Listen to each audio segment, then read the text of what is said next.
saya akan membawakan satu pembahasan dari risalah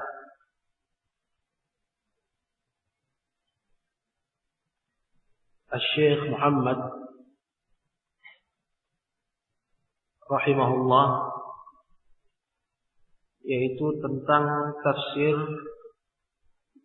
dari kalimat tauhid.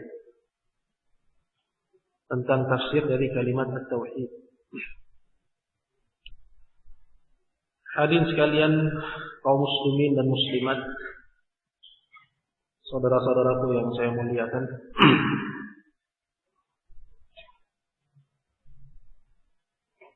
Tafsir kalimat tauhid ini seperti halnya karya-karya penulis lainnya. Dan penulis kitab yaitu Syekh Muhammad Ibn Abdul Wahhab rahimahullah, beliau dikenal dengan banyaknya muallafat, banyaknya karya-karya tulis yang sifatnya singkat.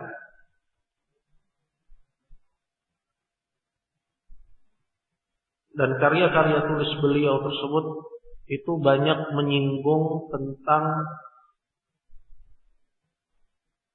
asluddin, menyinggung tentang pokok agama. Sebagaimana risalah beliau tentang kitab Al-Usul Ats-Tsalatsah, begitu pula risalah beliau yang cukup populer juga seperti misalnya Al-Qawaidul Arba'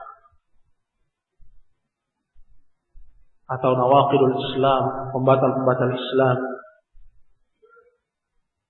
dan juga kitab dan risalah beliau lainnya yang juga menjadi materi dari acara kita ini, seperti misalnya Makna Tauhid yang telah selesai kita ambil, dan juga kitab At-Tauhid. Begitu pula karya beliau yang cukup monumental dan sudah sepatutnya seorang muslim memahaminya setelah kitab-kitab yang tadi disebutkan, yaitu Kasyfus Syubuhat. Nah, kitab dari penulis yang akan kita baca ini temanya tercermin dari judul, bahwa yang akan kita bahas di sini itu berkenaan dengan arti dari la ilaha illallah. Dan hadzal mawdu', pembahasan ini fi ghayatin minal ahamiyah, sangat urgen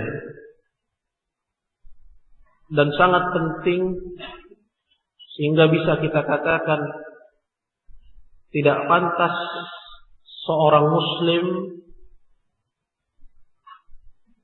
apalagi dia yantami ila sunnah, dia mengaku sebagai ahlus sunnah tapi jahil tentang makna la ilaha illallah. Dan di sini saya tidak akan membawakan biografi beliau, mungkin sudah dibawakan oleh ustaz yang lain. Tapi kita akan langsung masuk kepada pembahasan kita. Dan di hadapan kita ada dua pertemuan, dan ini yang pertama. Kemudian yang kedua nanti ba'dal asar. Dan saya berharap dengan dua pertemuan ini kita sudah bisa menamatkan risalah yang singkat ini, sehingga kita tuntas dari majelis ini dan kita tamat dari pembahasan kitabnya. Hadirin yang sekalian yang dimuliakan Allah,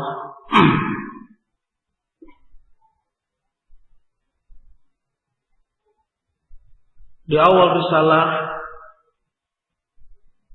yang antum mungkin pegang terjemahannya dan saya akan bacakan, dan mungkin ada sedikit beda dalam penterjemahannya nanti, karena saya tidak mengacu kepada penterjemahan yang ada pada buletin yang ada pada antum.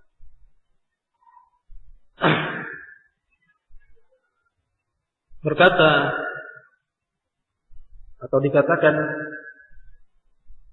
Bismillahirrahmanirrahim. Su'ila asy-Syaikh Muhammad bin Abdul Wahhab rahimahullahu taala an ma'na la ilaha illallah. Asy-Syaikh Muhammad bin Abdul Wahhab rahimahullah, beliau ditanya tentang makna dan arti dari la ilaha illallah. Qala fa ajaba biqaulih, lalu beliau menjawab dengan perkataannya, i'lam rahimakallah anna hadhihi al-kalimah hiya al-fariqatu baina al-kufri wal-islam wa hiya kalimatu at-taqwa wa hiya al-urwatu al-wuthqa wa hiya allati ja'alaha Ibrahim alaihi salam baqiyatan fi 'aqibihi la'allahum yarji'un. Syekh Muhammad menjawab pertanyaan tentang makna la ilaha illallah. Beliau berkata, katanya, ketahuilah, semoga Allah merahmatimu, bahwa sesungguhnya kalimat ini merupakan pemisah antara kekufuran dan Islam, dan ia merupakan kalimat taqwa dan juga merupakan urwatul wuthqa, buhul tali yang amat kuat, dan ia juga yang dijadikan oleh Ibrahim alaihissalam sebagai kalimat yang tetap tinggal pada anak keturunannya agar mereka kembali. Hadirin sekalian kaum muslimin yang saya hormati dan saya muliakan. Soal jawab, tanya jawab, ini diantara metode seorang talib ilmu untuk mendapatkan ilmu. Bahwa seorang talib ilmu, apabila dia ingin mendapatkan suatu maklumat tentang ad-din, dia bisa menempuh dengan dia bertanya. Dan hendaknya dia tanyakan perkara dinnya kepada orang yang alim tentang permasalahannya. Bisa apakah dia itu seorang ulama ataukah dia seorang al-ustaz. Dan soal jawab ini, tanya jawab ini, itu juga merupakan metode yang ditempuh oleh para sahabat ridwanullahi alaihim dalam menggapai al-ilm dari Rasul kita yang tercinta Nabi Muhammad sallallahu alaihi wasallam. Dan metode ini yang dipakai dalam risalah kita. Syekh itu penulis, beliau ditanya tentang makna la ilaha illallah. Dan pertanyaan tentang makna la ilaha illallah ini merupakan pertanyaan tentang perkara yang paling penting untuk diketahui oleh seorang muslim. Karena dengan mengetahui la ilaha illallah, dia akan mengetahui inti dari ajaran al-Islam. Dia akan mengenal apa inti dari ajaran al-Islam. Syekh Muhammad, yaitu penulis kitab, beliau menjawab dengan perkataannya i'lam, ketahuilah.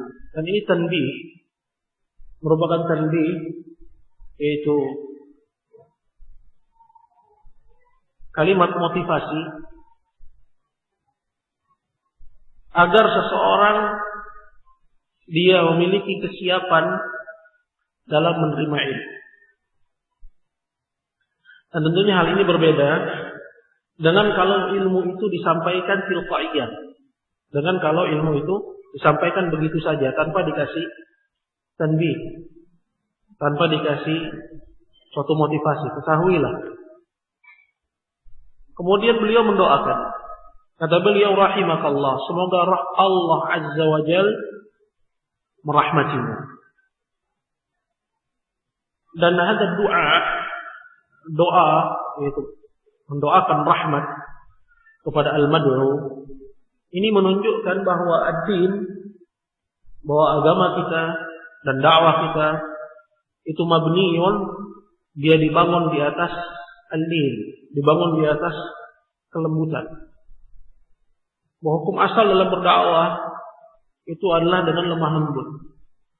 Dan seseorang tidak berpindah kepada al-unuf, tidak berpindah kepada sikap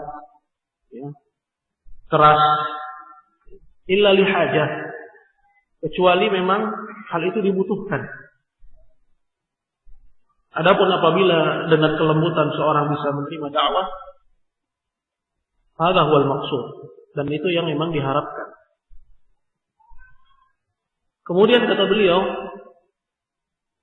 anna hadhil kalimah, bahwa kalimat ini yaitu kalimat la ilaha illallah, yang mana ia merupakan kalimat tauhid. Kalimat la ilaha illallah adalah kalimat tauhid.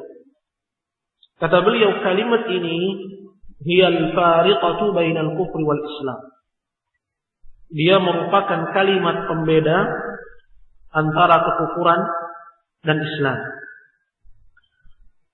Syekh Muhammad bin Abdul Wahhab rahimahullah dalam risalahnya di sini menyebutkan beberapa nama untuk kalimat ini. Di antaranya beliau sebut bahwa kalimat ini sebagai al-fariqah, pembeda, kalimat pembeda. Artinya, ketika seseorang dia ingin memeluk al-Islam, maka dituntut darinya untuk dia mengucapkan hadhil kalimah, untuk dia mengucapkan kalimat la ilaha illallah.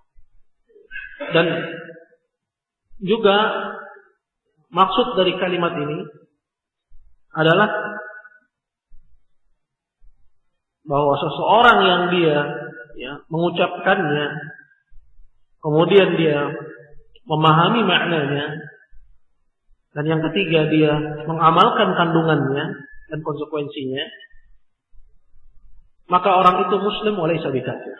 Maka orang itu dia adalah orang Islam dan dia bukan orang kafir.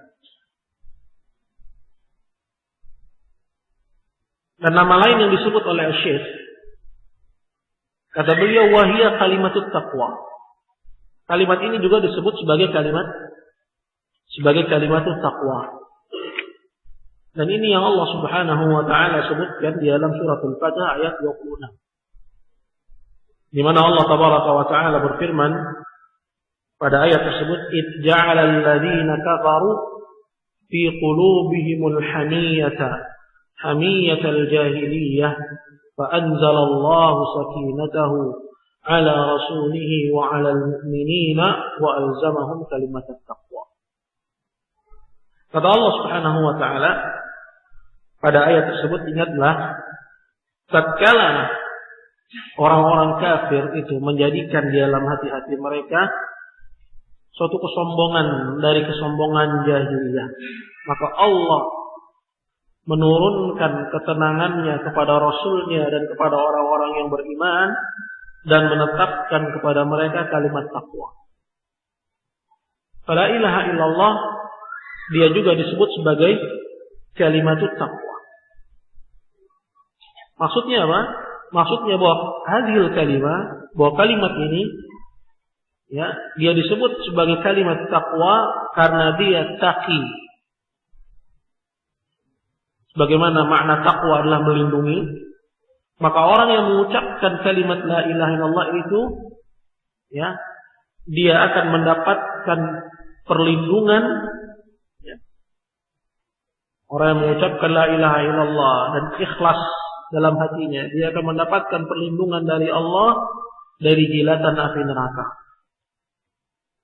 Allah Azza wa Jalla akan melindunginya dari jilatan api neraka.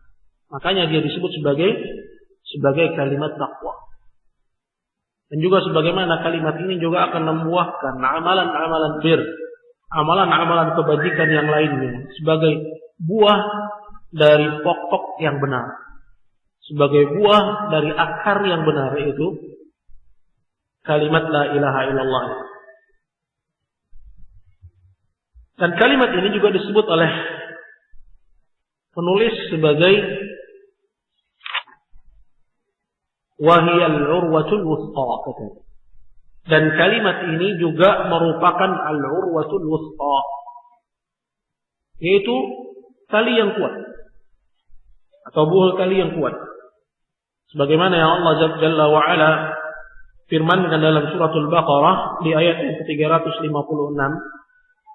Di situ Allah Subhanahu wa taala berfirman, "Faman yakfur bit-taghuti wa yu'min billahi faqad istamsaka bil urwatil wuthqa." Orang siapa yang dia kufur, maksudnya dia ingkar. Karena al-kufru itu artinya adalah apa? Artinya adalah al-ingkaru. Kekufuran itu artinya apa? Ingkar. Barang siapa yang ingkar kepada taghut dan dia beriman kepada Allah, maka dia telah berpegang faqad istamsaka bil urwatil wuthqa, dengan buah tali yang kuat. Disebut sebagai urwatul wuthqa. Ya, dan al-kufru bit taghut, ini yang pertama, kufur kepada taghut. Dan yang kedua, al-imanu billah, beriman kepada Allah, dia merupakan matmun la ilaha illallah, merupakan kandungan dari la ilaha illallah. Karena la ilaha ya, artinya adalah ya, menafikan peribadahan dari selain Allah. Dan ini mengandung makna al-kufru bit taghut, kufur kepada at-taghut. Dan illallah itu mengandung makna apa? Mengandung makna ya, menetapkan ibadah hanya untuk Allah, dan ini ya terdapat padanya al-imanu billah, terdapat dalamnya perkara keimanan kepada Allah. Maka Allah Azza wa Jalla tatkala dia mengatakan faman yakfur bit-taghuti wa yu'min billah, barang siapa yang dia kufur kepada taghut dan dia beriman kepada Allah. Ini maksudnya apa? La ilaha, maksudnya adalah la ilaha illallah. Maka barang siapa yang berpegang dengan dua hal ini, yaitu al-kufru bit-taghut, kufur kepada taghut, dan beriman kepada Allah, maksudnya berpegang dengan la ilaha illallah, faqad istamsaka bil urwatil wuthqa. Maka berarti dia telah berpegang dengan buah tali yang kuat. Maka dia disebut sebagai al-urwatul wuthqa. Dan kalimat ini ikhwan yang dimuliakan Allah, dia disebut juga sebagai kalimatul ikhlas. Ini enggak disebutkan oleh penulis. Dia disebut juga sebagai kalimatul ikhlas. Kenapa demikian?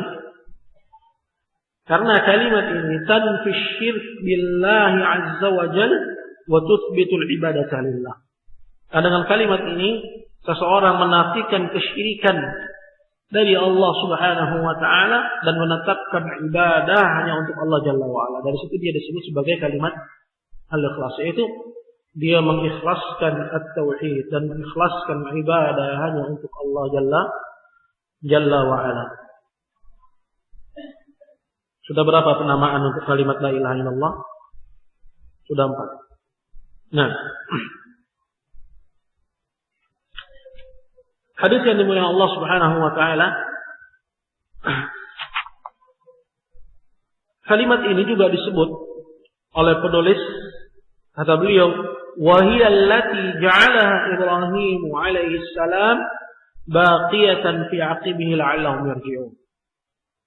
Dan ia, yaitu kalimat ini ya, yang dijadikan oleh Ibrahim alaihissalam itu tetap tinggal pada anak keturunannya. Karena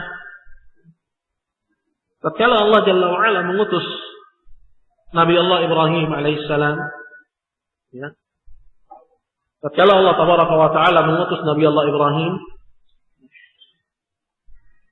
kalimat la ilaha illallah ini tetap tinggal pada anak keturunannya Ibrahim. Apa maksudnya? Maksudnya tidak pernah ada satu masa di mana kalimat la ilaha illallah ini hilang dari anak keturunannya Ibrahim alaihissalam. Artinya apa? Artinya mungkin saja seseorang meninggalkan kalimat la ilaha illallah, ya, atau satu kaum mereka meninggalkan kalimat ini, akan tapi masih ada satu atau dua orang atau satu atau dua kelompok dari anak keturunannya Ibrahim yang dia masih berpegang dengan la ilaha illallah. Jadi semenjak diutusnya Ibrahim, kalimat la ilaha illallah ini tidak pernah. Ya, ada satu masa dia sirna dari muka bumi. Selalu ada dari anak keturunan Ibrahim, ya, pada setiap masa dan setiap zamannya, qalla au kathur, sedikit ataupun banyak, orang-orang yang masih berpegang dengan la ilaha illallah. Ini semenjak diutusnya Ibrahim alaihissalam. Adapun sebelum diutusnya Ibrahim, ya, tidak demikian keadaannya. Wa kalimat la ilaha illallah itu pernah di satu masa dia sirna dari muka bumi sehingga Allah Azza wa Jalla mengutus nabi setelahnya. Adapun setelah diutusnya Nabi Allah Ibrahim alaihissalam, kalimat la ilaha illallah ini dia tetap tinggal pada anak keturunan Ibrahim. Berlepas apakah sedikit ataukah banyak orang yang berpegang dengan kalimat la ilaha illallah. Hingga akhirnya Allah Jalla wa'ala mengutus dari anak keturunannya Ismail, Nabi kita Muhammad sallallahu alaihi wasallam, yang mengajak manusia untuk kembali kepada kalimat ini. Di antara dakwah beliau yang pertama, itu ajakan beliau yang pertama, Allah firman Allah tabaraka wa ta'ala, ya ayyuhal mudaththir qum fa'anzir wa rabbaka fakabbir wa thiyabaka fatahhir. Wahai orang yang berselimut, bangunlah kamu dan berilah peringatan. Artinya bangunlah kamu berdakwah dan berilah peringatan manusia dari kesyirikan. Qum fa'anzir wa rabbaka fakabbir, dan Rabbmu maka agungkan. Artinya dan Rabbmu agungkanlah dengan tauhid. Dan Rabbmu artinya agungkanlah, artinya adalah apa? Agungkanlah dia dengan tauhid. Wa rabbaka fakabbir wa thiyabaka fatahhir, dan pakaianmu sucikanlah, maksudnya dan amalanmu sucikanlah dari kotoran-kotoran kesyirikan. Maka di antara ajakan Nabi sallallahu alaihi wasallam yang pertama kepada kaumnya adalah qulu la ilaha illallah tuflihu. Ucapkanlah la ilaha illallah maka kalian akan menang. Maka kalian akan menang. Maka tatkala Nabi sallallahu alaihi wasallam bangkit berdakwah mengajak kepada kalimat ini, raja'al katsir, maka kembalilah banyak dari anak keturunan Ibrahim kepada kalimat la ilaha illallah. Kembalilah banyak dari anak keturunan Ibrahim, ya, mereka kembali kepada kalimat la ilaha illallah ini sebagaimana yang Allah Subhanahu wa taala firmankan, wa ja'alaha kalimatan baqiyatan fi aqibih. Maka Ibrahim pun menjadikan kalimat ini, yaitu kalimat la ilaha illallah, itu sebagai kalimat yang tetap tinggal pada anak keturunannya, baqiyatan fi aqibih la'allahum yarji'un, agar mereka kembali kepada kalimat. Maka penjelasannya seperti yang tadi telah antum dengar bersama. Hadis sekalian yang saya hormati, yang saya muliakan. Kemudian berkata penulis Alkitab, kata beliau, walaisal muradu qauluha bil lisani ma'al jahli bi ma'naha. Dan bukan yang dimaukan dari kalimat ini, seseorang mengucapkan dengan lisan, tapi dia jahil, dia tidak mengerti akan makna. Jadi kalimat ini, ya, yang dituntut dari seseorang bukan hanya dia mengucapkan, ya, bukan dia hanya mengucapkan. Orang yang dia mendapatkan fasilitas berupa janji Allah Jalla wa'ala, ya, dari berpegang teguh dengan kalimat ini, itu adalah mereka yang mengucapkannya mengerti akan maknanya. Ini berapa? 2. Mengucapkannya itu mengucapkan la ilaha illallah. Kemudian dia memahami akan makna la ilaha illallah. Ya. Kemudian apakah cukup sampai di sini? Tidak. Tidak berhenti sampai di sini. Melainkan amilan di muqtadaha. Dia mengamalkan ya, kandungan serta konsekuensinya.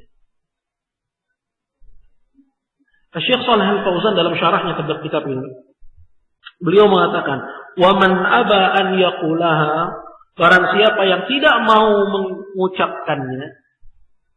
Tadi telah kita katakan, ya, bahwa orang yang mendapatkan fasilitas ya dari al-Islam ya atas tamassuknya terhadap atas ya komitmennya dengan kalimat la ilaha illallah ini, itu adalah siapa?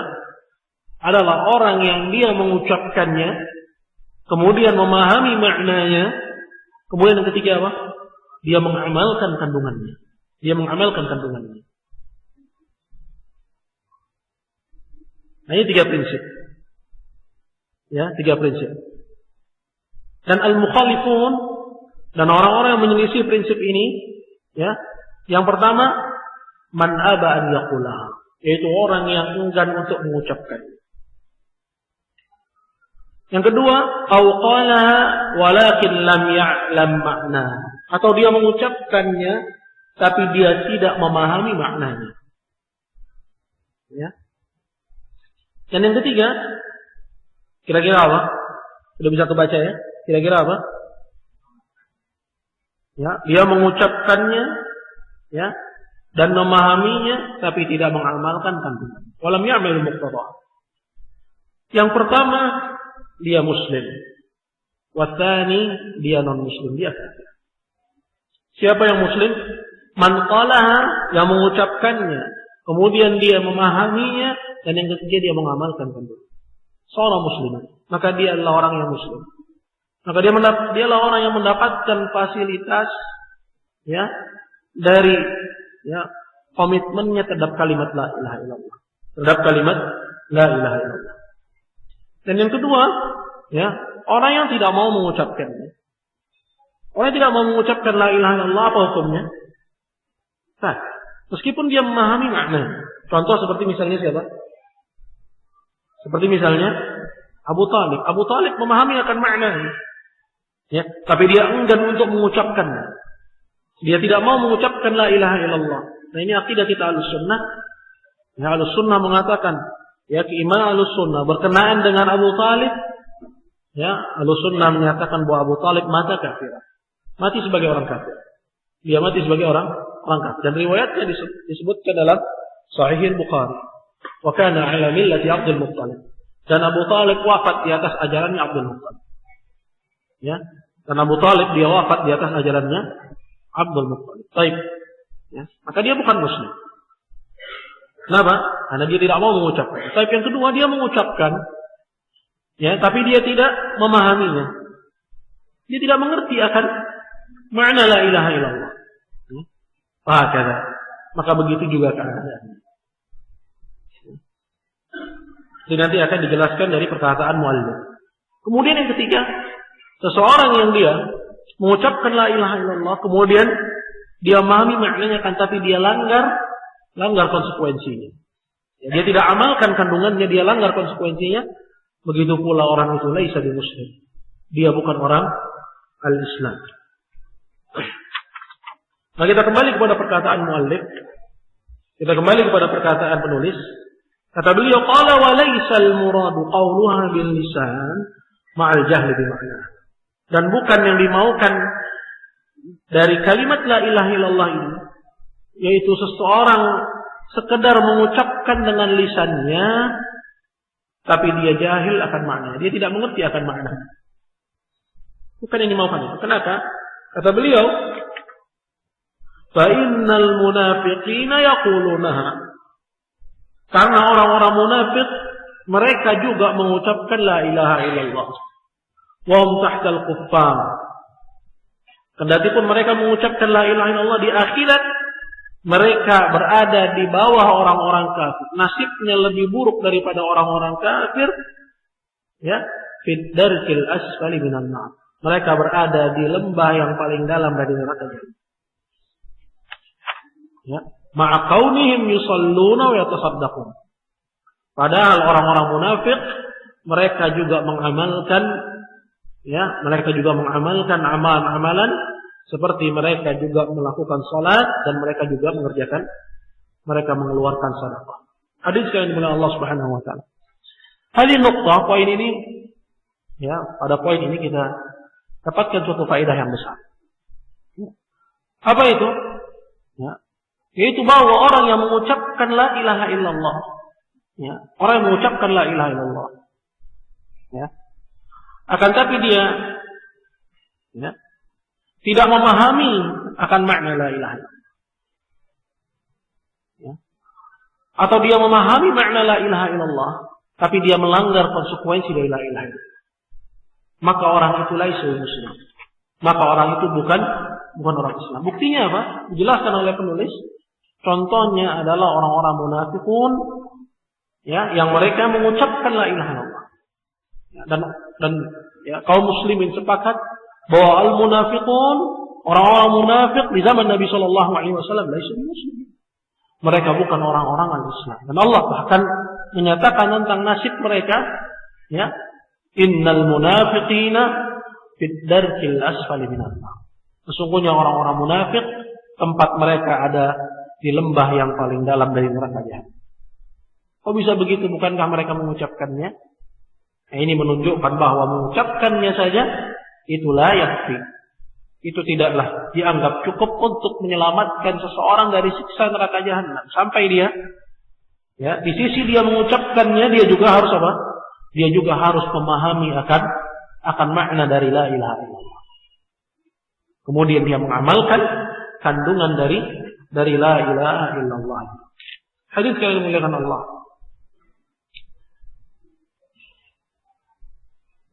Lalu penulis berkata, kata beliau, qala walakinnal muradu qawluha ma'a ma'rifatiha bil qalb wa mahabbatuha wa mahabbatu ahliha wa bughdhu man khalafaha wa mu'adatuhu. Perhatikan kepada hadhihi nuqtah al-muhimmah. Perhatikan kepada poin yang penting ini. Jadi al-hadirun yang dimuliakan Allah. Kata beliau, akan tapi yang dimaukan dari kalimat la ilaha illallah ini adalah seseorang mengucapkannya. Seseorang mengucapkan la ilaha illallah ma'a ma'rifatiha bil qalb. Disertai dengan pemahamannya dengan hati. Dia memahami akan makna dan kandungannya. Ya, dia memahami makna dan kandungannya.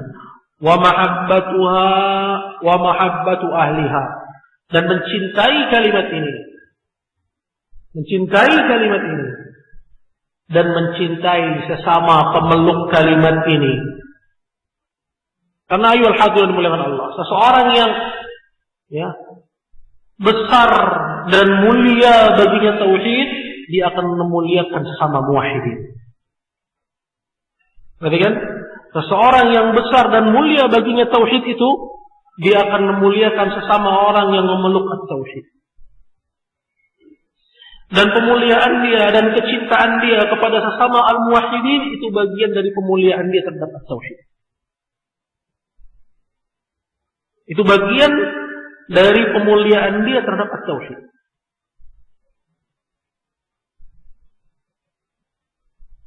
Maka ini dituntut seseorang dalam kalimat la ilaha illallah untuk dia mencintai hadhil kalimah, untuk dia mencintai kalimat ini. Cukup sampai di situ tidak. Dituntut juga untuk dia mencintai sesama pemeluk kalimat ini. Dituntut juga dia untuk mencintai sesama pemeluk kalimat ini. Wa bughdhu man khalafaha. Dan sebaliknya, dituntut juga dia untuk membenci orang-orang yang menyelisihi kalimat ini. Wa mu'adatuhu, serta, ya, memusuhi mereka, memusuhi orang-orang, ya, yang membenci kalimat la ilaha illallah.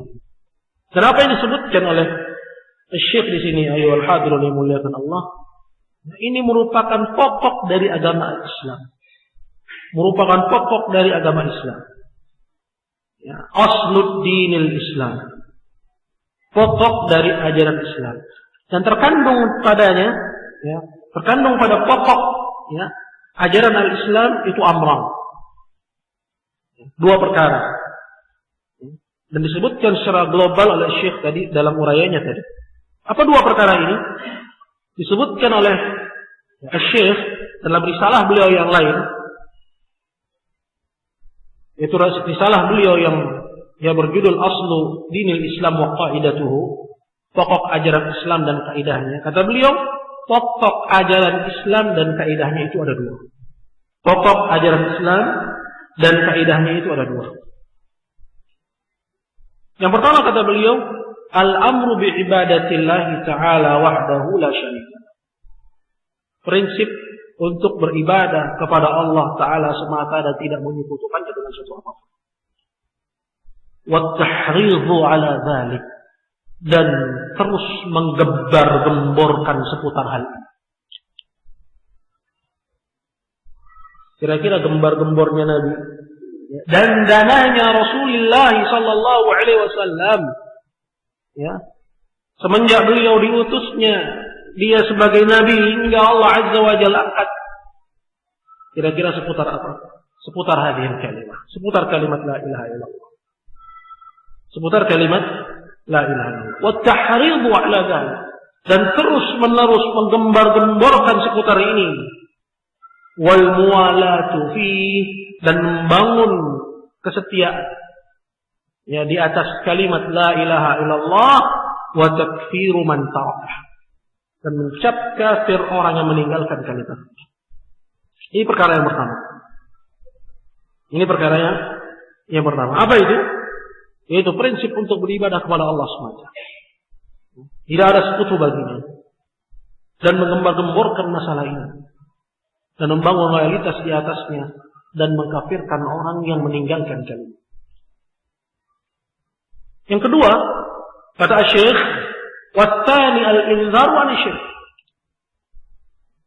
Maka kalau prinsip yang pertama adalah beribadah kepada Allah semata, maka prinsip yang kedua adalah memperingati manusia dari kesyirikan dalam perkara ibadah kepada Allah, wa taghlidhu fi dzalik, dan keras dalam memperingati manusia dalam hal yang demikian. Memperingati manusia dari kesyirikan dan keras dalam memperingati manusia. Maksudnya keras ini bukan dengan caranya yang keras, akan tapi seseorang ya terus ya memanas-manasi seputar tema. Wal mu'adatu fihi, dan membangun anti loyalitas di atas. Tidak ada kesetiaan pada orang yang dia melakukan kesyirikan kepada Allah Jalla wa Ala, wa takfiru man fa'alahu, dan mengkafirkan, mencap kafir orang yang mengerjakannya, orang yang mengerjakan kesyirikan. Ini pokok dari ajaran Islam, dan ini apa yang terkandung dalam perkataan penulis di sini. Apa kata penulis? Walakinnal muradu qauluha ma'a ma'rifati hadis. Akan tetapi yang dimaukan dengan kalimat ini, kita kembali kepada matan.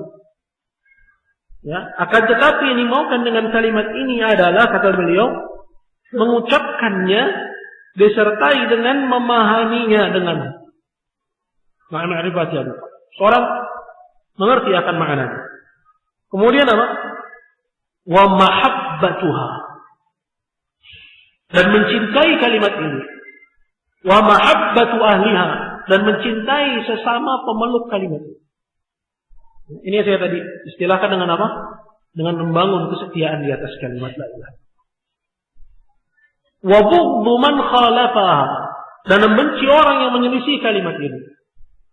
Wa mu'adatuhu, dan memusuhi orang yang menyelisihi kalimat. Tadi sekali oleh Allah Subhanahu wa taala. Ya. Maka kalau kita melihat kepada apa yang dijelaskan oleh Syekh, kalimat la ilaha illallah dia memang ringan di lisan. Ya. Akan tapi ya, manfaat dan faidah ya, dan keberuntungan yang Allah janjikan bagi orang yang berpegang dengan kalimat la ilaha illallah ini, tidak cukup hanya seseorang mengucapkannya, melainkan dia disyaratkan padanya apa? Al-quyud as-tiqal, syarat-syarat yang berat. Artinya seseorang yang dia ingin menggapai manfaat dari kalimat la ilaha illallah, dia nggak cukup hanya mengucapkannya dengan lisan. Tapi dia juga harus selain mengucapkan kalimat ini dengan lisannya, dia dituntut juga untuk apa? Untuk berpegang dengan aturan-aturan yang berat. Dan ini yang dibahas oleh para ulama dalam syurutul la ilaha illallah. Dalam syarat-syarat la ilaha illallah. Dan disebutkan ada 8 syarat. Disebutkan ada 8 syarat. Dan digabung dalam satu rangkaian bait, dalam satu rangkaian syair, dikatakan ilmun yaqinun wa ikhlasun wa sidquka ma' mahabbatin wa inqiyadin wal qabul laha wa zida thaminuha al kufrani minka bima siwal ilahi minal asya'i qad kuliha. Ada 8 syarat untuk seseorang dia bisa menggapai kemanfaatan dari la ilaha illallah yang baik. Apa itu? Kita tidak akan detailkan dengan dalil-dalilnya di sini, akan tapi kita cuma sebutkan ya syarat-syaratnya, nah, dan juga ya, pembatal-pembatalnya. Dikatakan yang pertama adalah yaitu dia memahami maknanya. Dia memahami maknanya, itu mengilmui apa makna dari kalimat la ilaha illallah. Ilmu. Ya. Yaitu ilmu al-munafi lil jahl. Al-munafi lil jahl. Ilmu yang tidak lagi menyisakan kejahilan. Artinya enggak lagi awam dia tentang makna la ilaha illallah. Al-munafi lil jahl.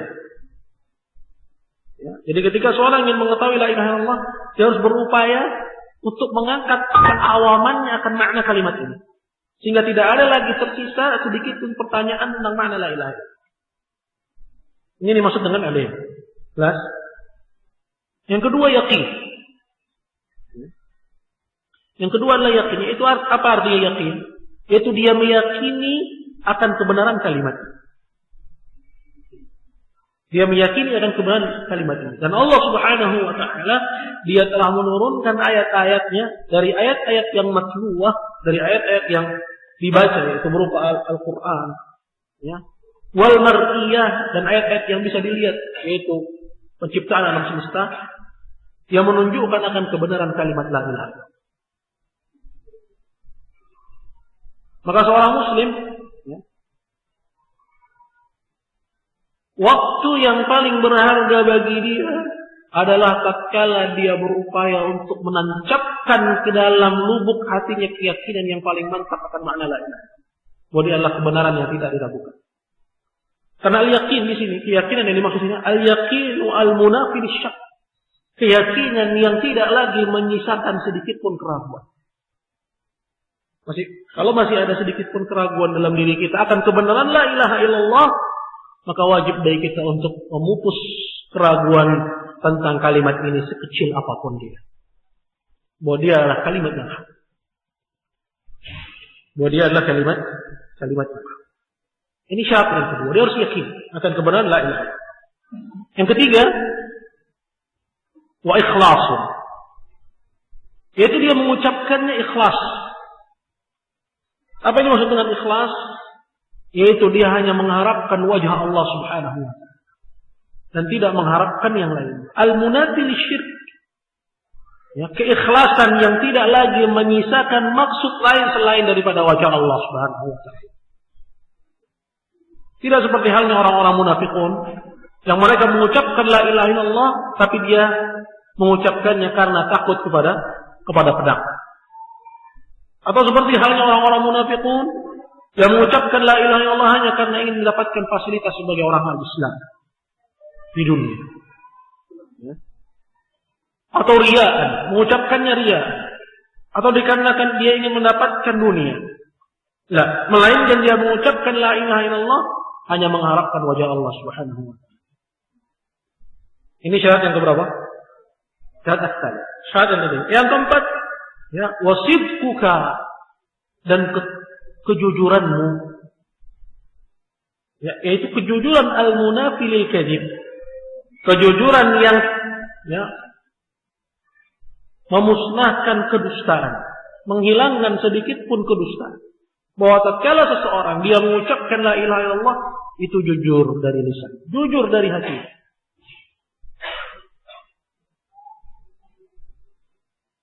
Dan syarat yang kelima adalah al-mahabbah. Apa yang dimaksud dengan al-mahabbah? Yaitu cinta. Yaitu dia mencintai kalimat ini, yaitu kalimat la ilaha illallah ini, dan dia juga mencintai sesama pemeluk kalimat la ilaha illallah. Sesama pemeluk kalimat la ilaha illallah.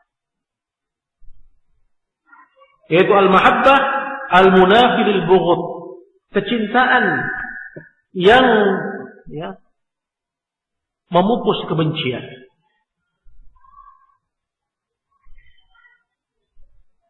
Dan yang keenam adalah inqiyad. Apa itu inqiyad? Inqiyad itu adalah ketundukan. Yaitu ketundukan kepada makna dari hadil kalimat. Makna dari kalimat.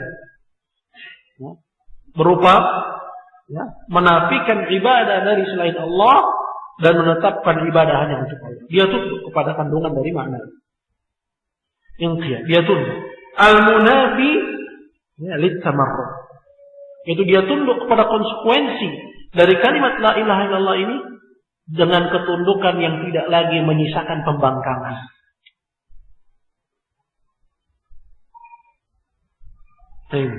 Kemudian yang ketujuh adalah al-qabul, yaitu dia menerima dengan hati.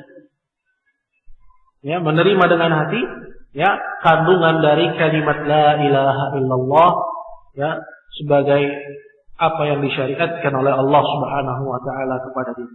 Al-munafi lirad, yang tidak lagi menyisakan atau yang memupuskan ar-rad, itu memupuskan ya penolakan. Jadi dia menerima tanpa menolak lagi.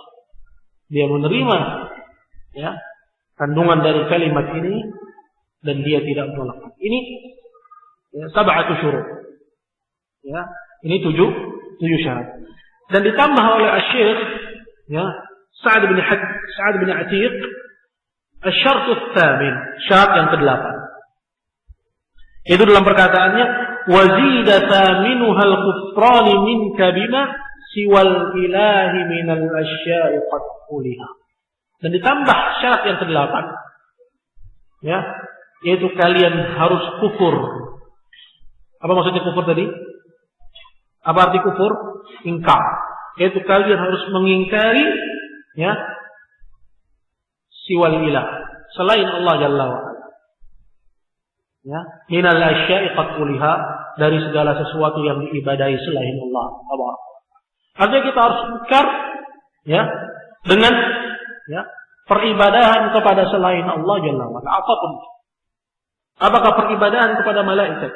Apakah peribadahan kepada nabi? Apakah peribadahan kepada wali? Apakah peribadahan kepada orang-orang saleh? Apakah peribadahan kepada tempat-tempat yang dikeramatkan? Ya.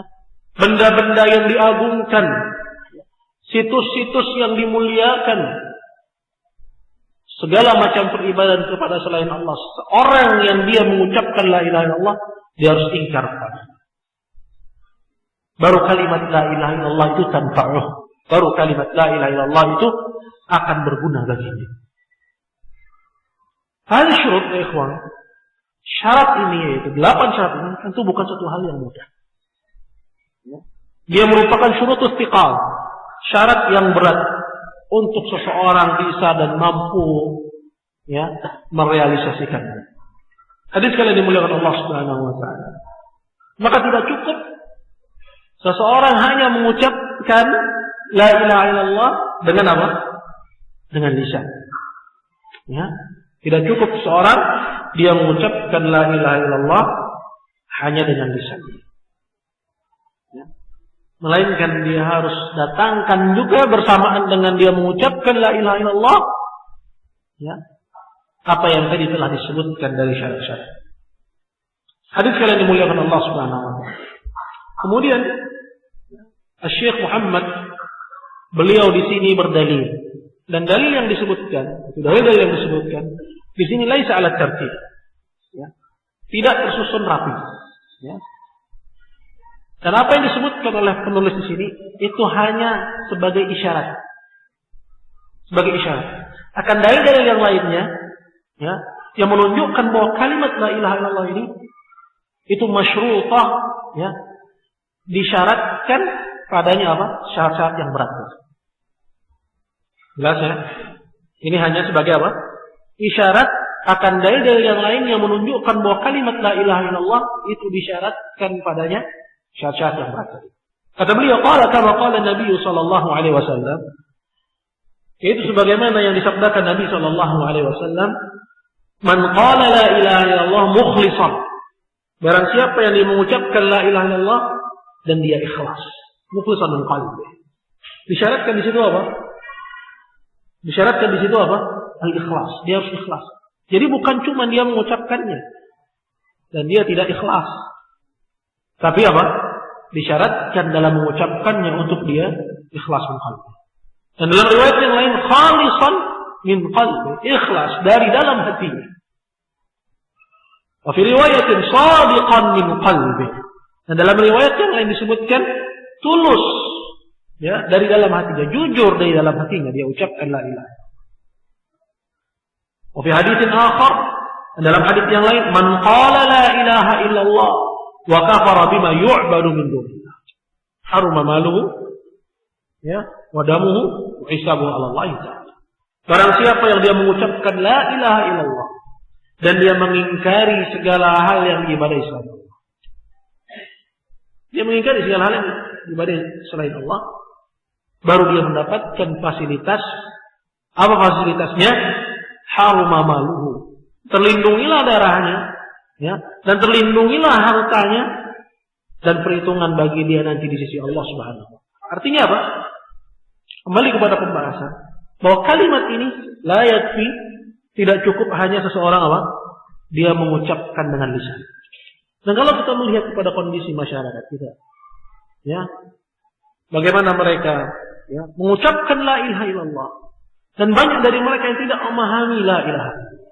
Maka wajib bagi kita, ya, bahwa al-mas'uliyah, tanggung jawab itu ada di pundak kita, ya, untuk kita mengajak mereka kepada kalimat la ilaha illallah dan memahamkan hadil kalimat, memahamkan kalimat ini kepada mereka hingga sah kalimat la ilaha illallah yang mereka ucapkan, ya, yaitu dengan kita mengajak mereka kepada at-tauhid al-khalis, tauhid yang bersih, ya, sebagaimana yang diajarkan oleh Nabi kita Muhammad sallallahu alaihi wasallam.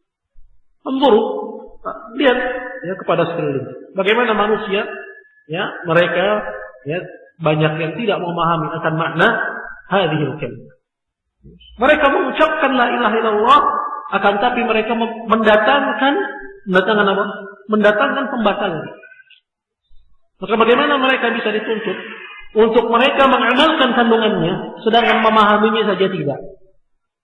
Memahaminya saja tidak. Ya. Memahaminya saja tidak. Apa indikatornya? Indikatornya mereka mengucapkan la ilaha illallah, bersama dengan itu mereka datangkan pembatalan. Banyak dari mereka yang masih beribadah kepada keris. Banyak dari mereka yang masih beribadah kepada benda-benda pusaka. Banyak dari mereka yang masih datang ke tempat-tempat yang dikeramatkan. Ya. Banyak dari mereka yang masih menjambangi kuburan-kuburan wali, ya, makam-makam orang-orang saleh, memberikan peribadahan kepada selain Allah Jalla wa Ala yang membatalkan kalimat la ilaha illallah yang diucapkan. Hadis sekalian dimuliakan Allah. Kemudian dikatakan oleh Syekh qala ila ghairi dzalika min al-ahadits ad-dala ala jahalati aktsarin nasi bi hadis. Apa yang disebutkan dari hadis-hadis itu hanya merupakan isyarat, ya. Hanya merupakan isyarat terhadap hadis-hadis yang lainnya yang banyak yang menerangkan bahwa apa? Bahwa, ya, kalimat la ilaha illallah disyaratkan padanya syarat-syarat yang banyak. Maka penulis berkata, dan hadis-hadis yang lainnya, ya, karena disebutkan hanya isyarat. Dan hadis-hadis yang lainnya yang menunjukkan kata beliau ala jahalati aktsarin nas, yang menunjukkan akan jahilnya kebanyakan manusia, awamnya kebanyakan manusia bihadhihi syahadah, terhadap syahadat yang pertama itu syahadat apa? Syahadat la ilaha illallah. Hadis yang dimuliakan Allah, apabila kita telah mengetahui fenomena ini, maka pembahasan yang berikutnya adalah apa makna la ilaha. Apa makna la ilaha illallah? Kata beliau, qala fa'lam, maka ketahuilah, anna hadhil kalimah nafyun wa itsbat. Wa kalimat la ilaha illallah, ya, dia terdiri dari dua bagian. Yang pertama disebut dengan penafian, dan yang kedua disebut dengan penetapan. Apa yang dimaksud dengan penafian? Apa yang disebut dengan penafian? Dijelaskan oleh penulis sendiri. Yang dimaksud dengan penafian adalah nafyul ilahiyati amma siwallahi subhanahu wa ta'ala, yaitu menafikan ilahiyah. Apa itu ilahiyah? Ilahiyah artinya adalah hak untuk diibadahi. Hak untuk diibadahi. Menafikan hak untuk diibadahi dari selain Allah subhanahu wa ta'ala minal mursalina hatta Muhammad. Ini maksud dengan penafian itu adalah menafikan hak untuk diibadahi dari selain Allah subhanahu wa ta'ala, dari para rasul sampai Nabi kita Muhammad sekalipun. Artinya apa? Artinya bahwa para rasul seluruhnya wajib bagi kita untuk kita nafikan dari mereka hak untuk diibadahi. Maksudnya apa? Maksudnya para rasul tidak berhak untuk diibadahi. Para rasul tidak berhak untuk diibadahi. Ya, hatta Muhammad, sampai Nabi kita Muhammad sekalipun. Artinya sampai penghulunya para rasul sekalipun, penutupnya para nabi sekalipun, sampai kekasihnya Allah sekalipun, Khalilullah, dia tidak berhak untuk diibadahi. Ini nakir. Ya. Kemudian kata Syekh, wa minal malaikah hatta Jibril. Ya. Kalau para rasul itu adalah sebaik-baik ciptaan Allah yang menempati bumi. Siapa mereka? Al-Mursalin. Para rasul. Ini akidah kita, bahwa Ar-Rasul itu afdalu minal wali. Akidah Ahlussunnah menetapkan bahwa Rasul itu lebih utama daripada orang yang dikatakan sebagai wali. Berbeda dengan akidahnya orang-orang sufi. Ya, orang-orang tasawuf yang mengatakan bahwa wali itu lebih afdal daripada Rasul dan Nabi. Tapi akidah Ahlussunnah, ya, bahwa Ar-Rasul dan Nabi itu afdal daripada wali. Maka Syekh Muhammad di sini mencontohkan dengan yang paling mulia yang menempati bumi. Siapa? Ar-Rasul. Dan yang lebih mulia dari para rasul itu adalah penghulunya. Siapa? Nabi kita Muhammad sallallahu alaihi wasallam. Bahwa mereka tidak berhak untuk diibadahi.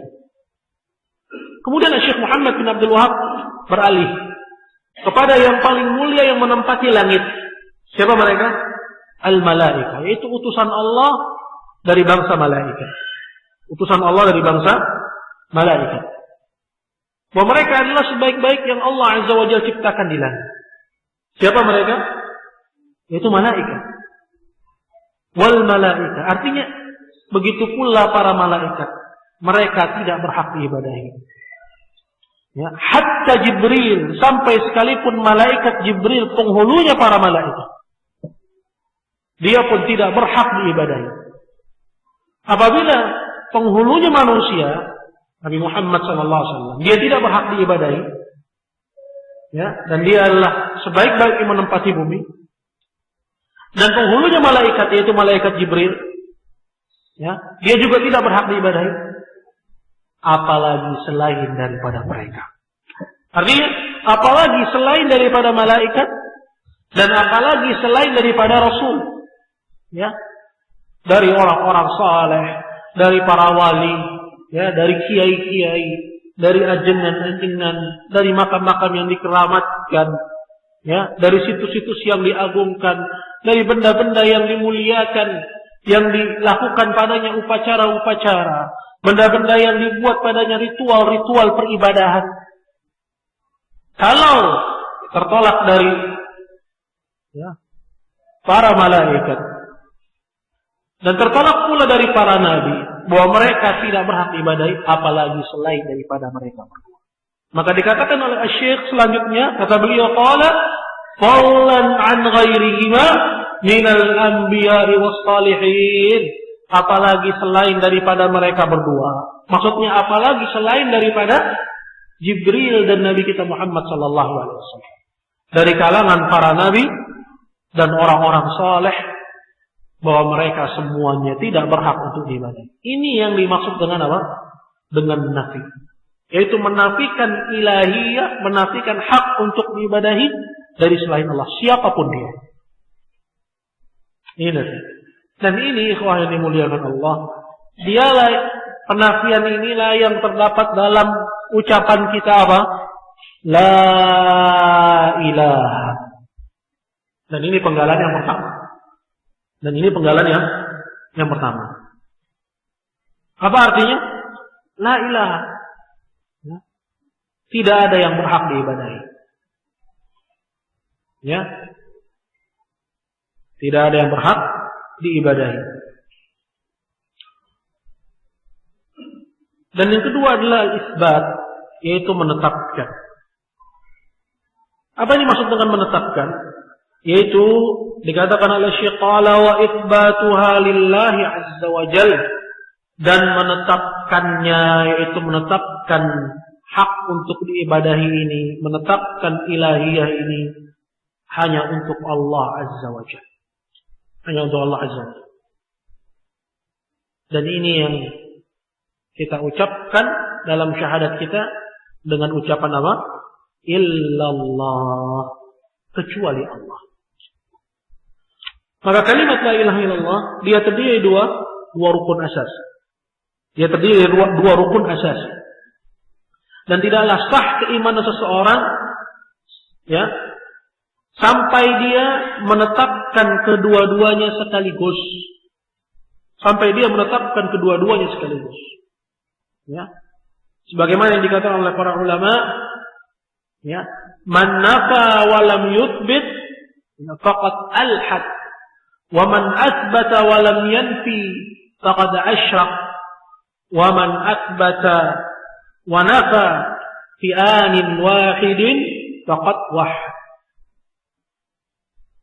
Barang siapa yang dia menafikan tapi dia tidak menetapkan.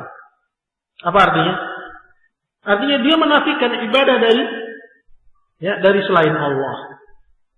Tapi dia tidak mau menetapkan. Maksudnya dia tidak mau menetapkan ibadah itu, ya, haknya Allah Jalla wa'ala. Sya'nuhu, yang dia lakukan hanya menafikan saja. Barang siapa yang dia hanya menafikan, ya, dan dia tidak menetapkan, maka dia mulhid. Dia orang ateis. Ya. Kemudian yang kedua, wa man atsbata wa lam yanfi. Ini kebalikan, yaitu dan barang siapa yang dia hanya menetapkan, dia menetapkan ibadah untuk Allah. Ya, wa lam yanfi, dan dia tidak menafikan ibadah dari selain Allah. Dia tetapkan juga ibadah untuk selain Allah. Sya'nuhu, yang dia lakukan hanya apa? Hanya menetapkan. Dia tidak menafikan. Dia tetapkan Allah berhak diibadahi. Dia tetapkan kuburan berhak diibadahi. Dia tetapkan orang soleh berhak diibadahi. Dia tetapkan, ya, kiai berhak diibadahi. Dia tetapkan semua, ya, sebagai yang berhak diibadahi. Dia nggak nafikan. Faqad asyrak. Maka dia telah jatuh kepada kesyirikan. Dia telah musyrik. Maka siapa yang dia mukmin muslim, yang dia berislam, yaitu orang yang dia menetapkan dan menafikan sekaligus. Dikatakan waman nafa wa asbata fi anin wahidin faqad wahad. Barang siapa yang dia menafikan sekaligus dia menetapkan, dia nafikan la ilaha, tidak ada yang berhak diibadahi, sekaligus juga dia tetapkan illallah, kecuali Allah, maka dialah orang yang telah mentauhidkan Allah. Karena tauhid artinya adalah ja'lus syai'i wahidan, menjadikan sesuatu itu satu.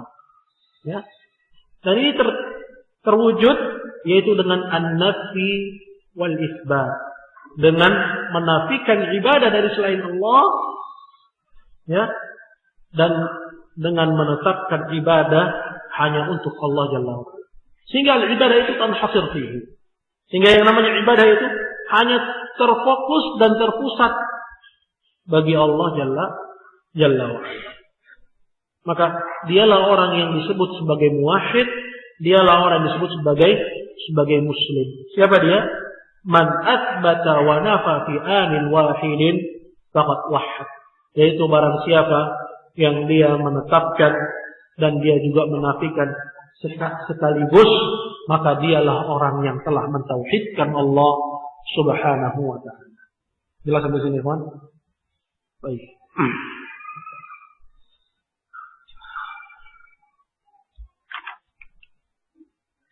Maka selanjutnya berkata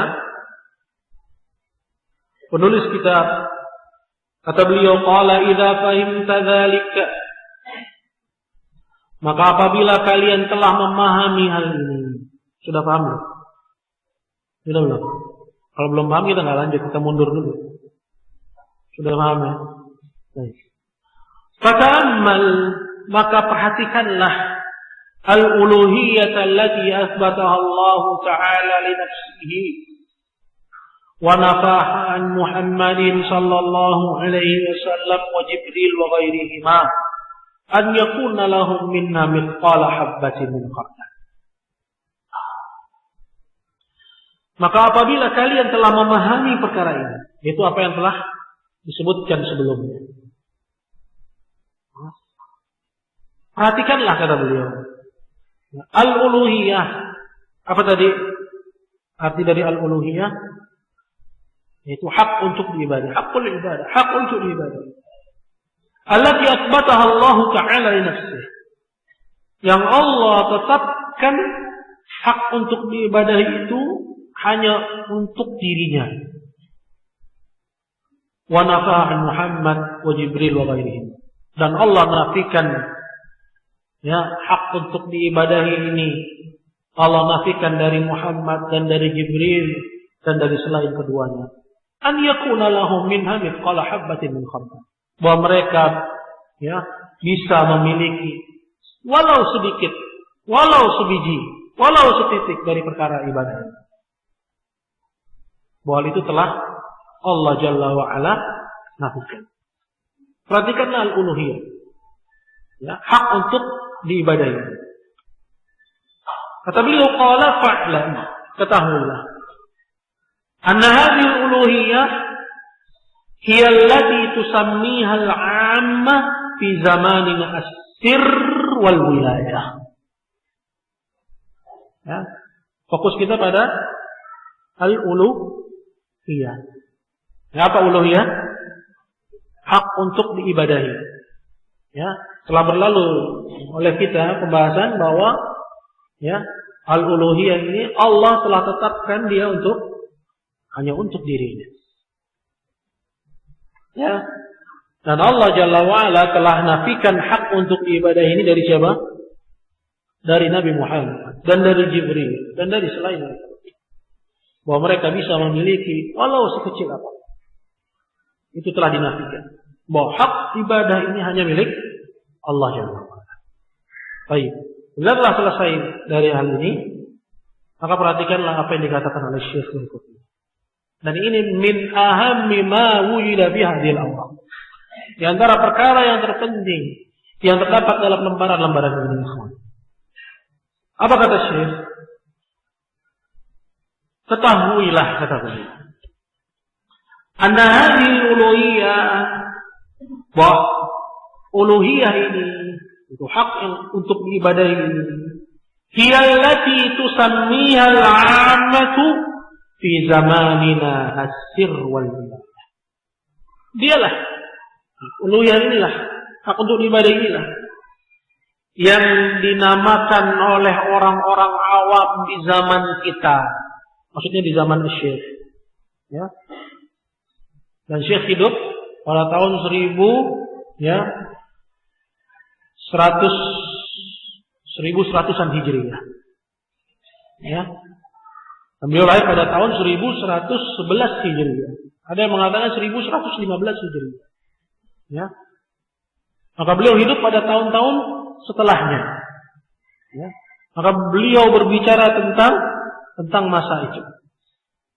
Kata beliau rahimahullah, ya, ketahuilah bahwa uluhiyah ini dialah yang dinamakan oleh orang-orang awam di zaman kami, kata Syekh, dengan sebutan as-sir wal wilayah. Apa itu sir? Kemampuan yang terselubung. Ya, kekuatan yang terselubung. Ya, di situ diartikan dengan rahasia. Wal wilayah itu kewalian. Ya. Apa maksud dari perkataan Syekh di sini? Maksud dari perkataan Syekh, ya, itu bahwasanya, ya, al-musyrikun, orang-orang Islam yang mereka jatuh kepada kesyirikan di zaman Syekh rahimahullah.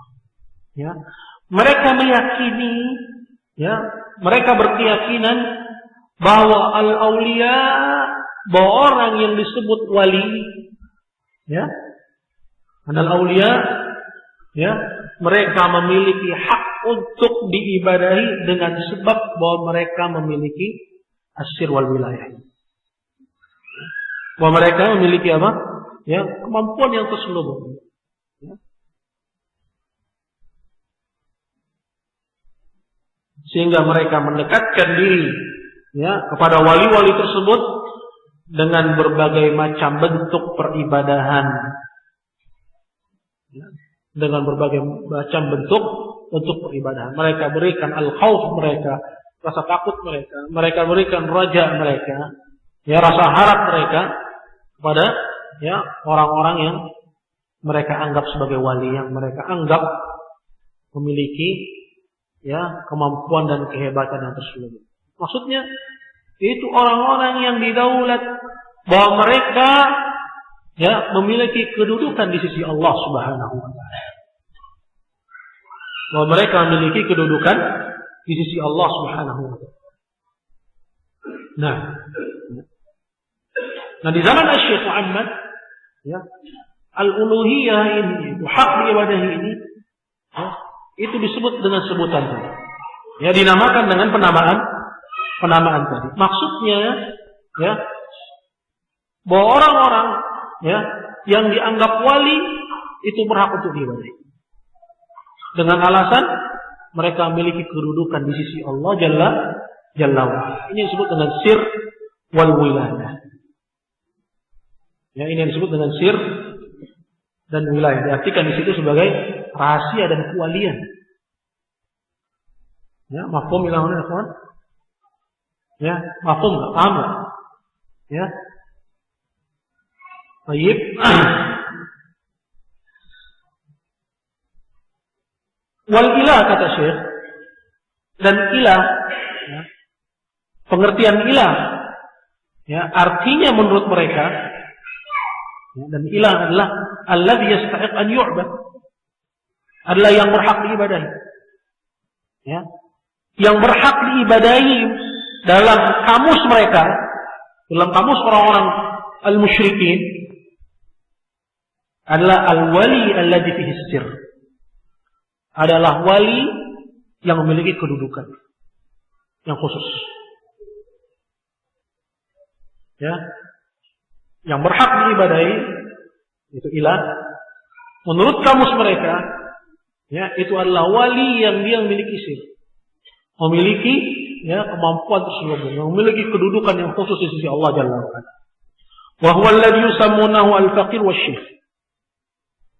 Dan wali itulah yang orang-orang awam di zaman kami, kata Syekh, ya, menamakan dengan penyebutan al-faqir atau syekh. Kalau di kita bisa aja penyebutannya lain. Ya. Di kita biasa disebut sebagai wali. Ya. Di kita disebut sebagai makam keramat. Ya. Mungkin di kita disebut sebagai, ya. Ya. Misalnya apa ya, kawan? Ya.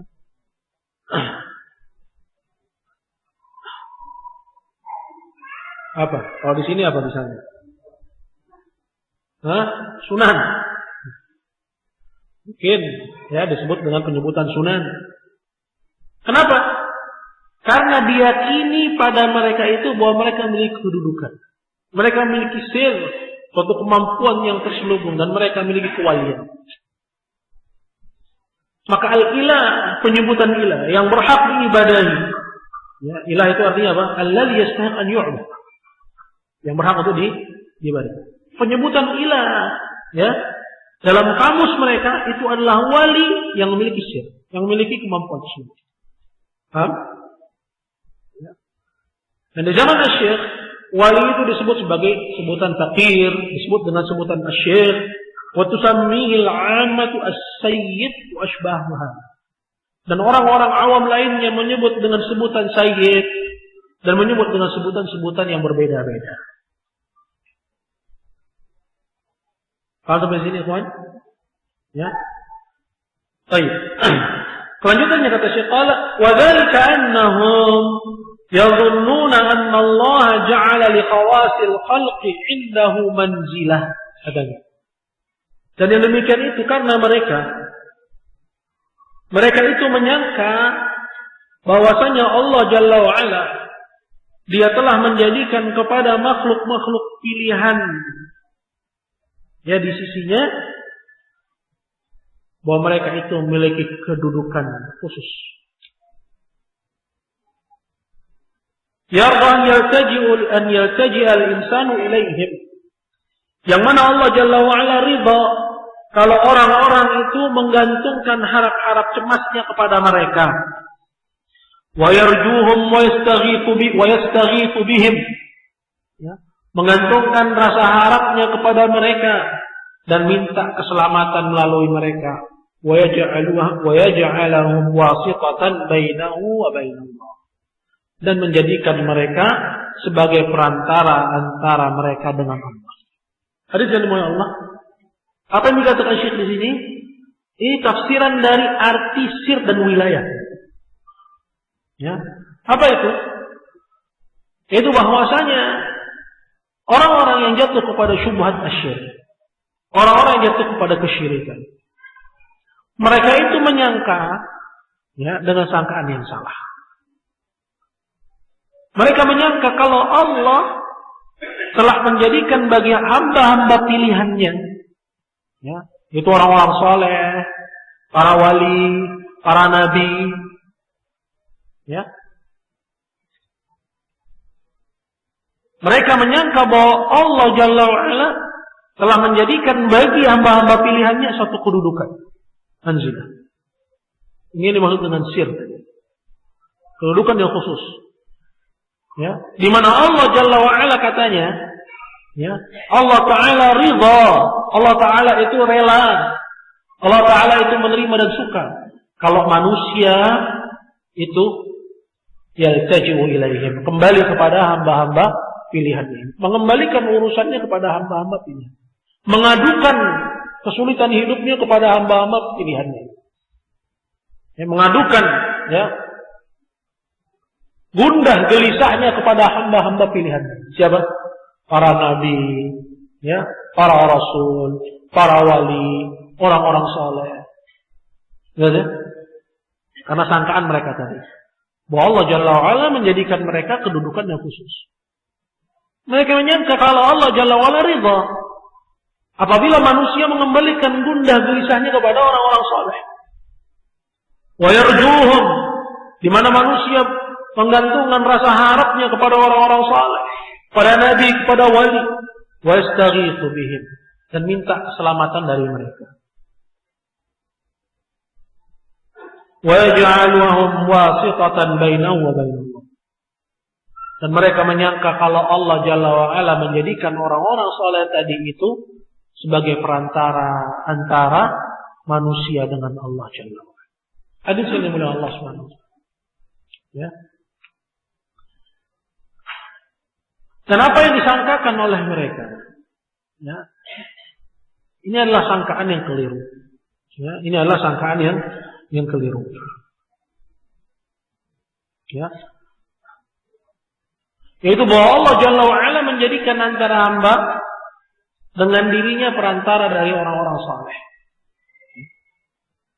Di mana Allah Jalla wa Ala ridha kalau manusia itu ya mengadukan keluh kesahnya kepada orang-orang saleh, kepada ya para anbiya, kepada para rasul. Nah ini.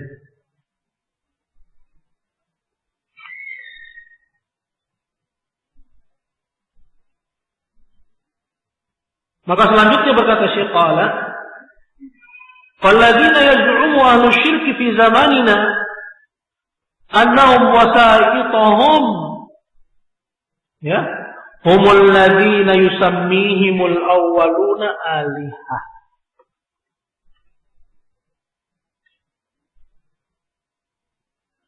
Dan pihak-pihak kata Syekh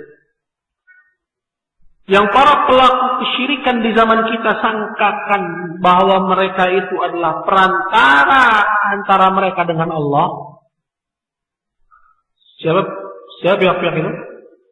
As-salihun ya. Nah, orang soleh. Siapa lagi? Al-awliya. Ya. Paham? Baik.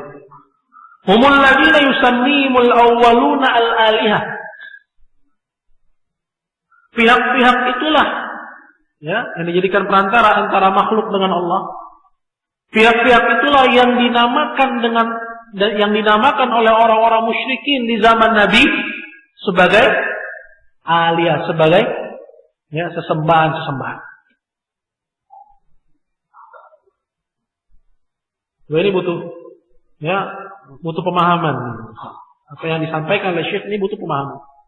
Ya, dan merupakan satu rangkaian yang dengannya didapatkan pemahaman yang utuh. Wal wasithah ya, dan perantara tersebut huwal ilah. Ya.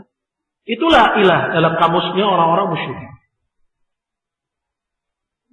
Itulah yang disebut sebagai ilah. Faqaulur rajuli la ilaha illallah, maka ucapan seorang la ilaha illallah, tidak ada ilah selain Allah, ibtalun bil wasat.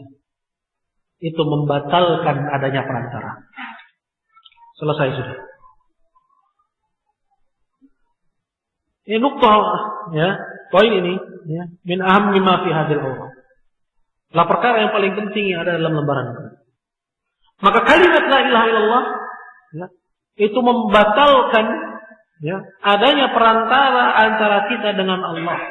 Dari al-awliya'i was-salihin wal malaika wa ghairihim, dari orang-orang yang dianggap oleh orang-orang musyrikin dulu bahwa mereka adalah hamba-hamba pilihan yang memiliki kedudukan yang disebut oleh Syekh sebagai sir wal wilayah. Maka la ilaha illallah yang kita ucapkan itu membatalkan, menggugurkan adanya al-uluhiyah, hak diibadahi ya bagi selain Allah. Baik. Ini butuh ta'ammul. Ya, butuh ta'ammul. Butuh untuk seorang ya lebih mendalaminya lagi. Selanjutnya berkata Syekh qala fa idza aradta an ta'rifa hadha ma'rifatan tammatan fadzalika bi amrayn. Dan apabila kalian ingin mengetahui perkara ini dengan pengetahuan yang lebih sempurna, kata beliau, maka perhatikanlah kepada dua hal berikut. Perhatikanlah pada dua hal berikut.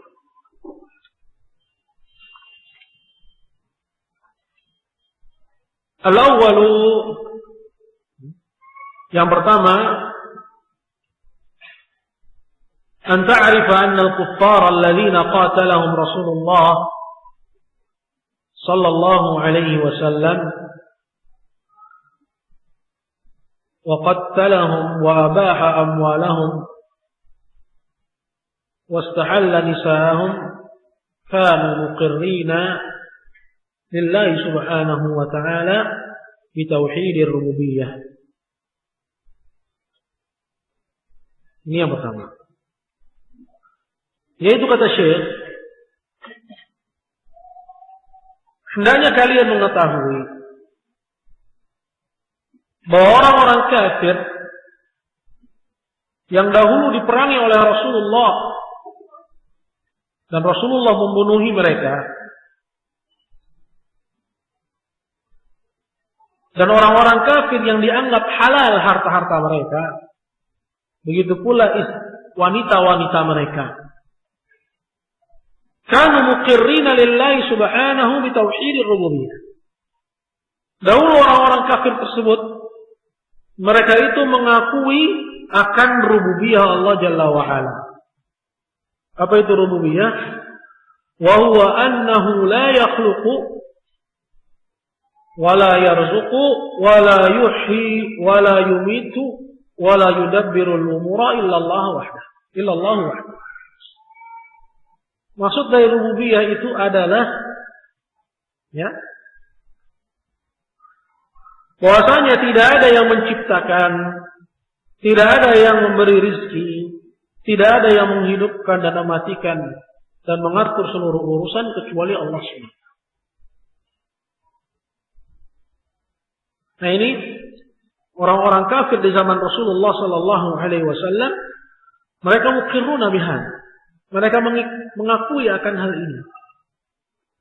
Mereka tetapkan rububiyah bagi Allah. Mereka mentauhidkan Allah dalam perkara rububiyah. Mereka tauhidkan Allah. Mereka tetapkan bahwa Allah, mereka tetapkan tiga. Yang pertama al-khalqu, penciptaan. Yang kedua al-mulku, kepemilikan. Kemudian yang ketiga adalah at-tadbir. Yang ketiga adalah pengaturan. Ini tiga hal. Kembali kepada tiga hal ini perkara rububiyah yang lain. Kembali kepada tiga hal ini perkara rububiyah yang lain, seperti menghidupkan, mematikan, memberi rizki, menahan rizki, dan seterusnya. Apa tiga hal tadi? Al-khalq, al-mulk, wat-tadbir. Penciptaan, kepemilikan, dan pengaturan. Orang-orang musyrikin di zaman Rasulullah mengakui bahwa hanya Allah yang menciptakan. Hanya Allah Azza wa Jalla memiliki alam semesta dan segala isinya. Dan hanya Allah Jalla wa Ala sajalah yang mengatur urusan hamba. Dan ini dalilnya lebih dari satu ayat dalam Al-Quran. Ada lebih dari satu ayat dari Al-Quran.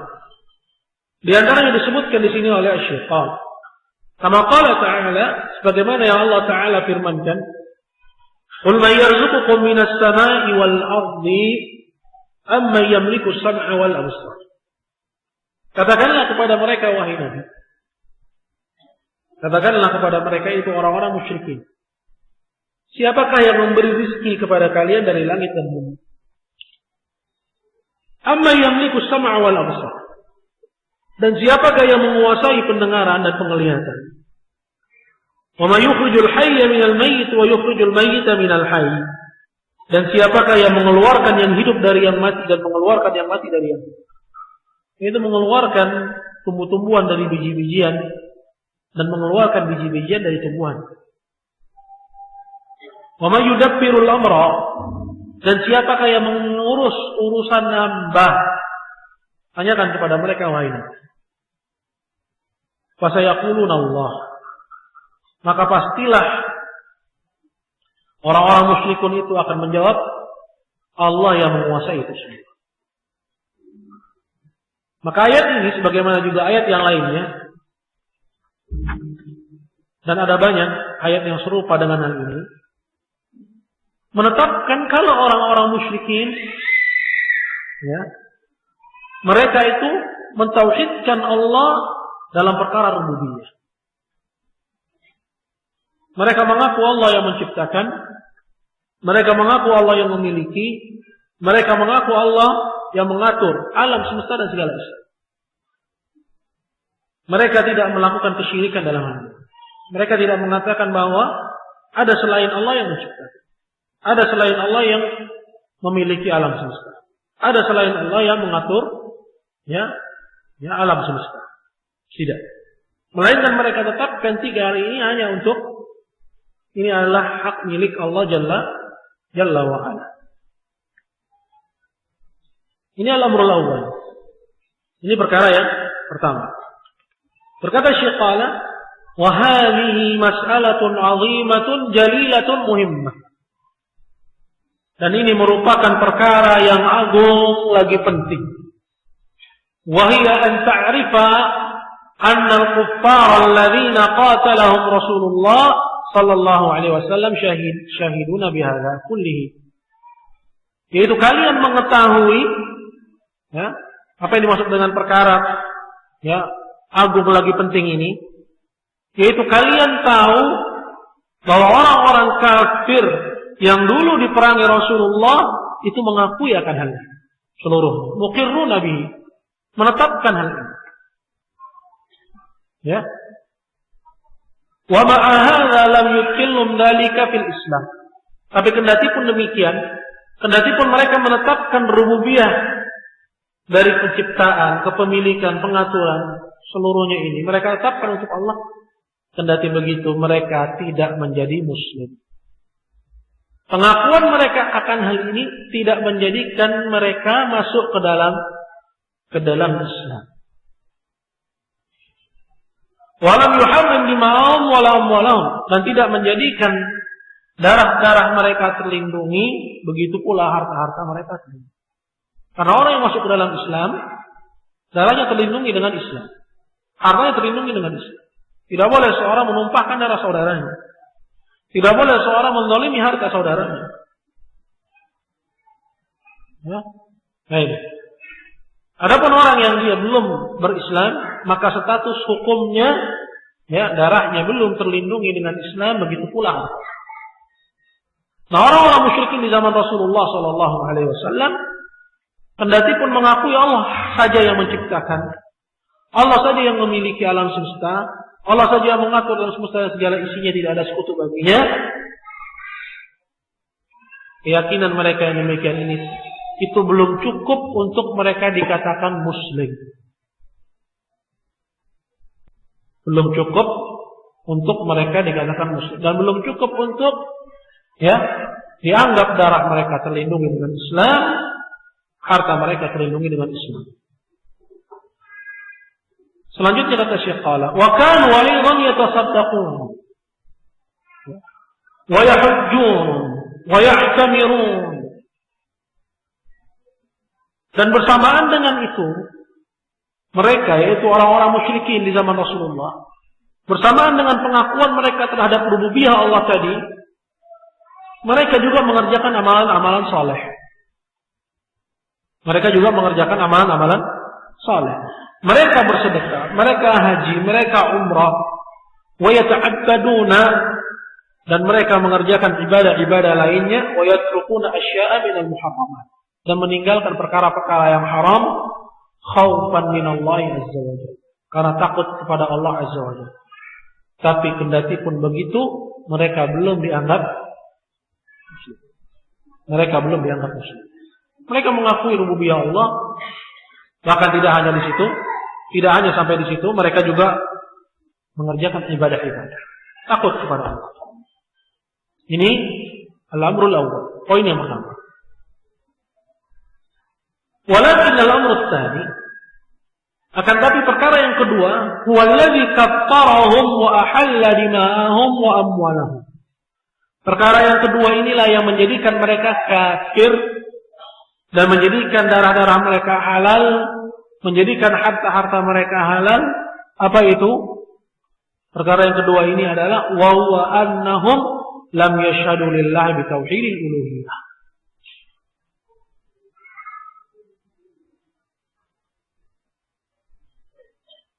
Yaitu bahwasanya mereka belum mentauhidkan Allah dalam perkara al-uluhiyah. Belum mentauhidkan Allah dalam perkara al-uluhiyah. Ya. Fatauhid salat anwa'. Tauhid yang kita kenal itu ada 3. Dan bagian tauhid menjadi 3 perkara ini itu hasb istiqra' al-Qur'an. Menurut penelitian dari ayat-ayat Al-Qur'an. Bahkan 3 macam tauhid ini ada dalam satu surah, yaitu surat apa, ikhwan? Al-Fatihah. Terdapat dalam surat Al-Fatihah.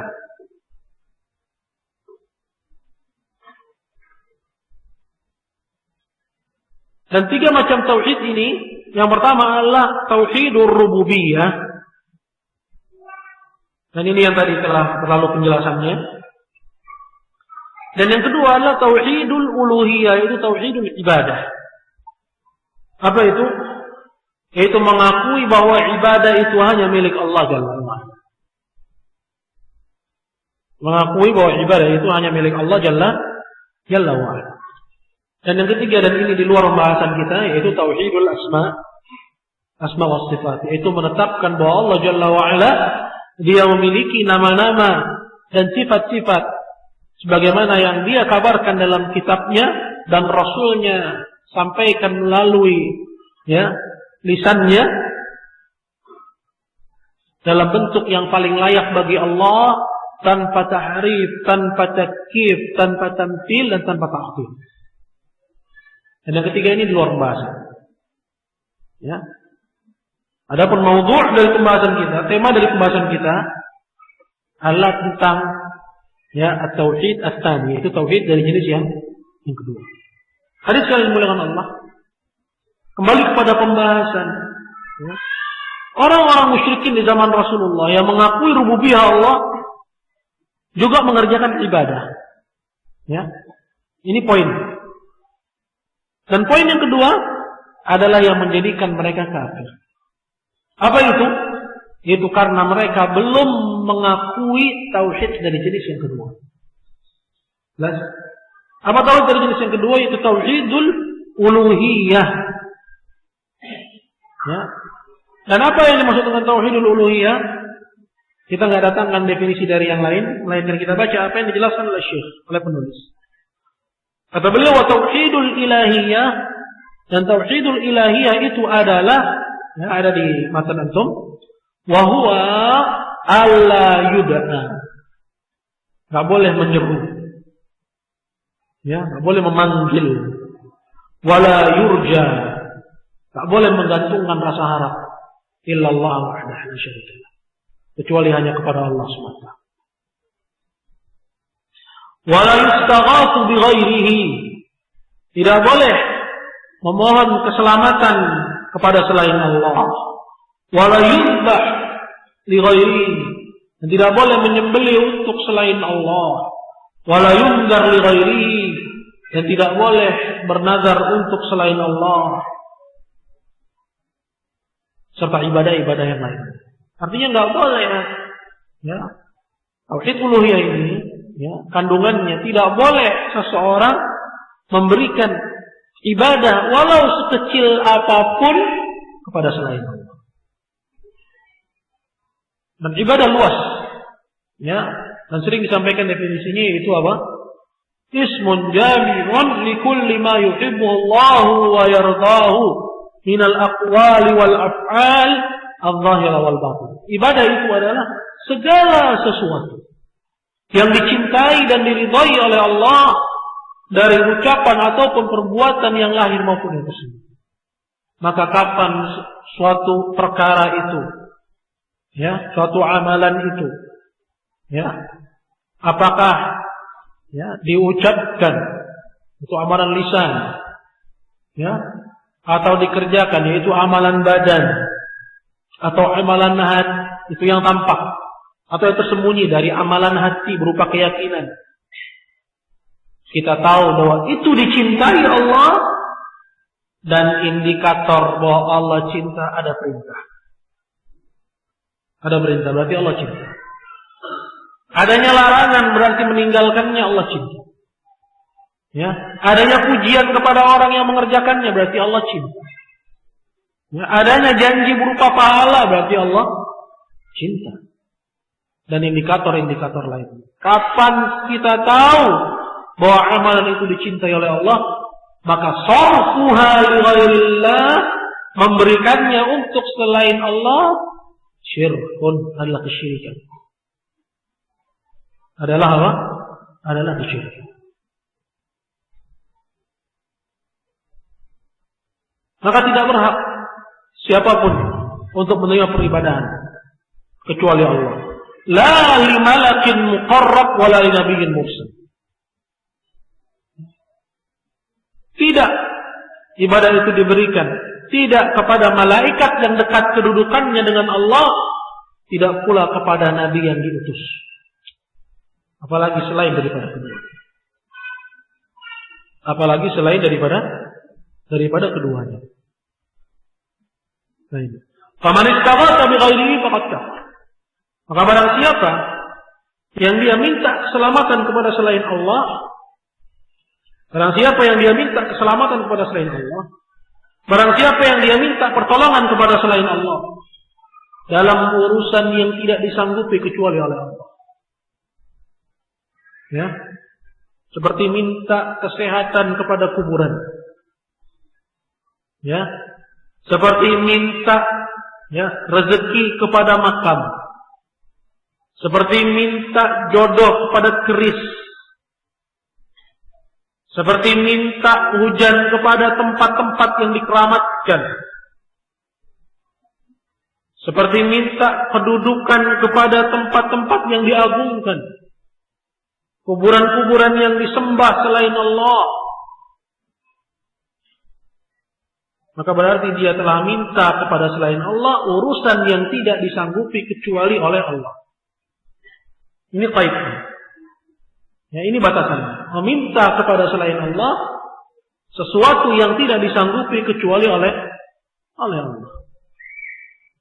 Adapun saya minta kepada antum, ya akhi, Anda minta kepada antum bangun, antum ngantuk, coba wudu. Itu bukan minta kepada selain Allah yang disebut syirik. Kenapa? Karena apa? Karena ia disanggupi. Jadi qaidnya meminta kepada selain Allah sesuatu yang tidak disanggupi kecuali Allah. Faman istaghatha bi ghairihi faqad kafar. Maka barang siapa yang minta kepada selain Allah berarti dia telah kafir. Wa man dhabaha li ghairihi faqad kafar. Dan barang siapa yang menyembelih untuk selain Allah, dan sembelihan adalah ibadah. Ya, di mana Allah Jalla wa Ala katakan dalam Al-Qur'an, "Fasholli li rabbika wanhar." Dan salatlah kepada Rabbmu dan menyembelihlah untuknya. Menyembelihlah untuknya. Maka orang yang menyembelih untuk selain Allah, menyembelih untuk kuburan, untuk makam, menyembelih untuk tempat-tempat yang dikeramatkan, tempat-tempat angker yang dikhawatirkan kemudaratannya, menyembelih untuk gunung, menyembelih untuk lautan, yang melakukan larung, faqad kafar, maka dia telah kafir, keluar dari Islam. Wa man nadhara li ghairillahi faqad kafar wa ashbaha dzalik. Dan barang siapa yang bernazar juga untuk selain Allah, maka dia telah keluar dari Islam dan seterusnya. Hadis kalian dimuliakan Allah.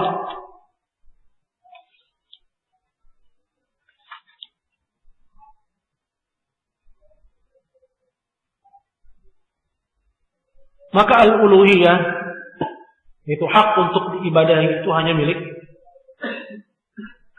Allah. Allah tabaraka wa ta'ala berfirman dalam Al-Quran, "Dzalika bi anna Allah huwal haqq wa anna ma yad'una min dunihi al-batil." Wa anallahu al-'aliyyul kabir. Yang demikian itu adalah karena hanya Allah yang berhak diibadahi. Dan selain Allah apabila diibadahi, maka itu adalah peribadahan yang batal. Wa anallahu al-'aliyyul kabir, dan bahwasanya dialah Allah yang maha tinggi lagi maha besar. Yang maha tinggi lagi maha besar. Fal musyrikun, dan orang-orang musyrikin itu menetapkan uluhiyah ini kepada siapa? Pada wali. Mereka menetapkan uluhiyah ini kepada siapa? Kepada orang saleh. Dia tetapkan uluhiyah ini kepada siapa? Ya, kepada Nabi. Dengan anggapan bahwa mereka ini adalah orang-orang khusus, memiliki kedudukan khusus, memiliki kemampuan yang khusus. Sehingga mereka meminta kepada selain Allah, menyembelih untuk selain Allah, bernazar untuk selain Allah, ya, dan melakukan dan serta memberikan ibadah kepada selain Allah. Fakafaru bisababiha, hingga mereka menjadi kafir disebabkan oleh karena keyakinan. Hingga mereka menjadi kafir disebabkan keyakinan. Ikhwas sekalian, hadirin mulia Allah Subhanahu wa taala, ya. Maka ucapan seseorang la ilaha illallah itu menetapkan ilahiyah hanya untuk Allah dan membatalkannya dari selain Allah Jalla wa Ala. Ya, membatalkannya dari selain Allah Jalla wa Ala. Apakah dia itu malaikat ataukah nabi yang diutus oleh Allah Subhanahu wa taala. Selanjutnya, qala wa tamamu hadza, dan kelengkapan dari pembahasan ini kata beliau adalah an ta'rifa anna al-musyrikin alladziina qatalahum Rasulullah sallallahu alaihi wasallam kanu yad'una as-salihin mithla al-malaikati wa Isa wa ummuhu wa Uzaira wa ghayrahum min al-awliya. Fakafaru bihadza ma'a iqrarihim bi anna Allah subhanahu huwa al-khaliqur raziqul mudabbir. Dan kelengkapan dari penjelasan ini adalah itu kalian mengetahui bahwasanya orang-orang musyrikin yang mereka diperangi oleh Rasulullah dulu, mereka itu menyeru orang-orang saleh seperti para malaikat.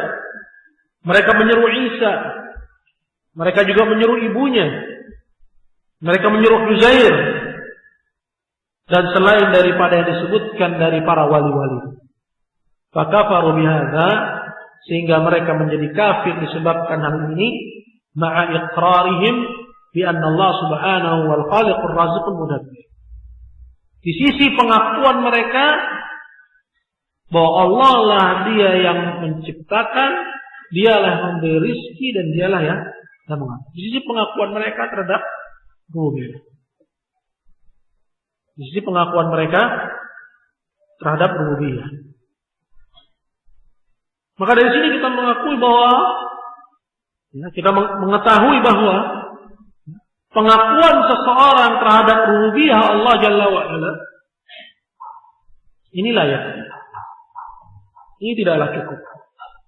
Untuk seorang dia dinyatakan sebagai orang Islam.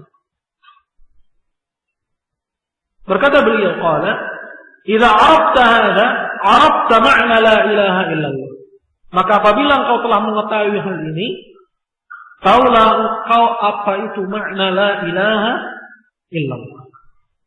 Taulah engkau apa itu makna la ilaha illallah.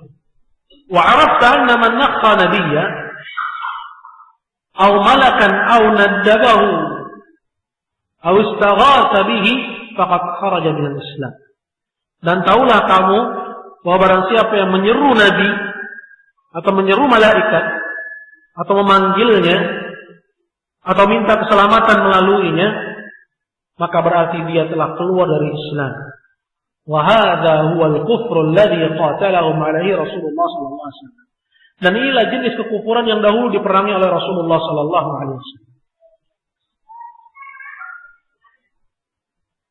Dan inilah jenis kekufuran yang dahulu diperangi oleh Rasulullah Sallallahu Alaihi Wasallam.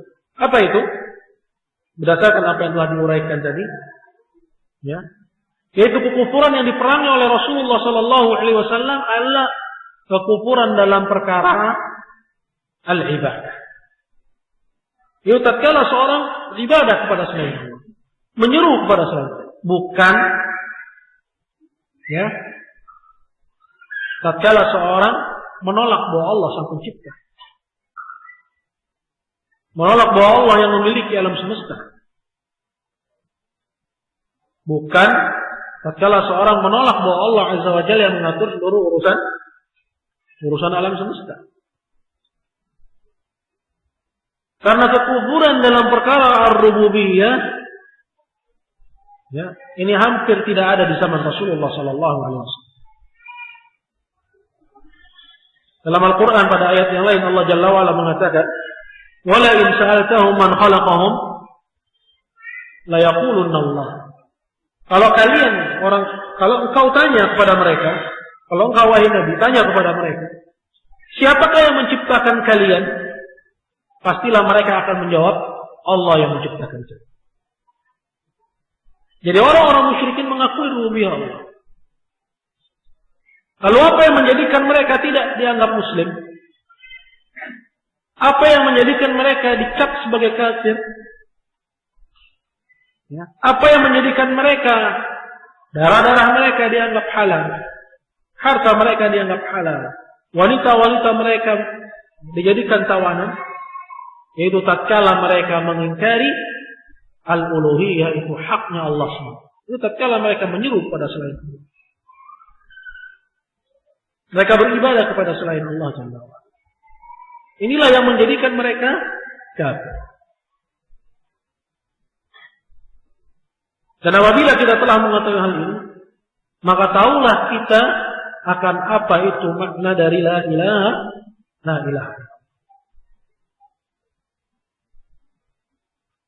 Paham sampai di sini ya, Pak? Paham ya? Baik.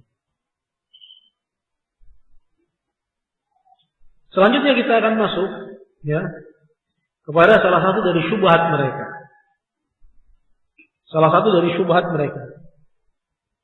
Ya. Karena orang-orang musyrikin, ya, dalam melakukan kesyirikan mereka bukannya tidak memiliki syubhat. Mereka memiliki syubhat dan mereka memiliki argumen.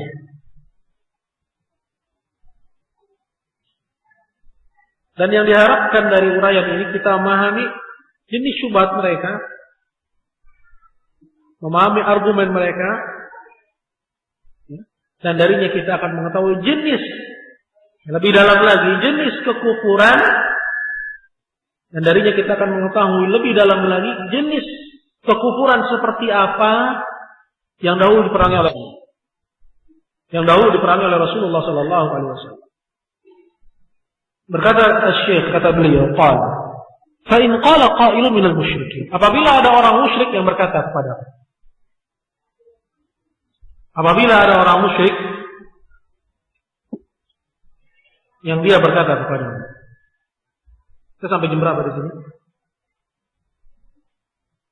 12. Setengah 12. Ini udah 11.26. Bahasannya nggak cukup 5 menit.